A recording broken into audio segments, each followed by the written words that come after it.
It started with laughter, not the kind that fills a home with warmth. No, this one was sharp, controlled, almost rehearsed.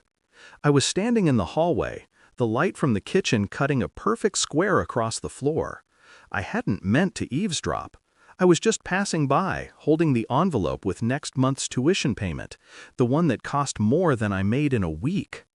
Then I heard my name.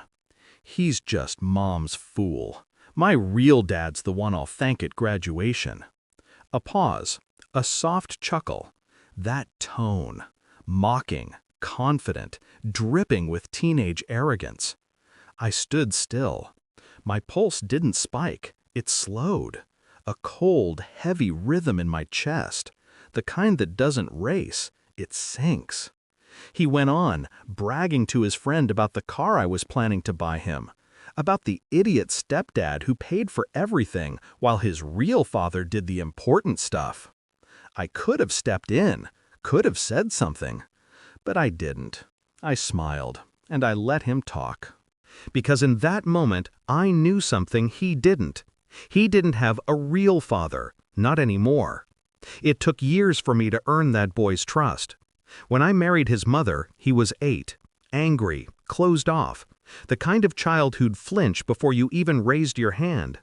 She told me his father was complicated, drank too much, left them with debts and bruises that took years to fade.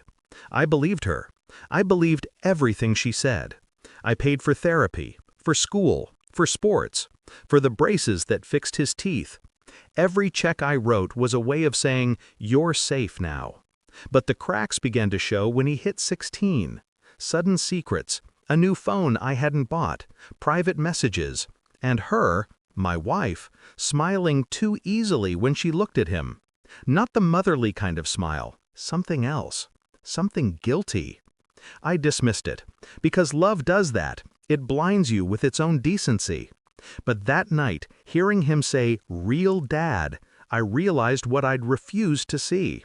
He wasn't talking about biology, he was talking about loyalty. And loyalty, I've learned, always has a price. I didn't confront them, not right away. Instead, I waited. I watched. Every morning I'd make breakfast, kiss her on the cheek, drive him to school, then spend my lunch hour digging through quiet corners of their lives. Old photos, bank statements, messages synced to our shared laptop, bits and pieces of conversations between her and a man whose name I hadn't heard in years, Mark, her ex-husband, his real father. They'd reconnected a year ago, first to discuss school stuff, then college applications. Then the tone shifted. Her words became softer, his became bolder. When I found the email thread labeled "Our Family Rebuilt," I stopped breathing. It wasn't about the boy's future, it was about their future. She had plans to leave, to take the boy, to start over. And apparently, I was the financial foundation for that escape. The tuition, the car, the savings account I'd set up in his name. All of it was the ladder they were climbing to get out. And they thought I wouldn't notice. They thought I was a fool. I requested a copy of Mark's police record through a contact at work. It wasn't hard. Old habits die hard, and his hadn't. The record was thick. Assault, embezzlement, probation violations. The man was a ghost dressed in debt. I printed it all, every charge, every warrant, every broken promise, and sealed it in a white folder. That weekend, I attended the parent meeting at the private school. The boy was preparing for his graduation speech. His mother beamed beside me, proud and oblivious. When they asked who would sponsor the senior trip, she nudged me. I smiled, nodded, and wrote a check with calm precision. "Thank you," she whispered. I didn't respond. I was saving my words for later. The graduation day arrived beneath a clean blue sky. He wore the suit I bought him, the watch too, both gifts from the fool. His mother sat beside me in the bleachers, clapping, radiant.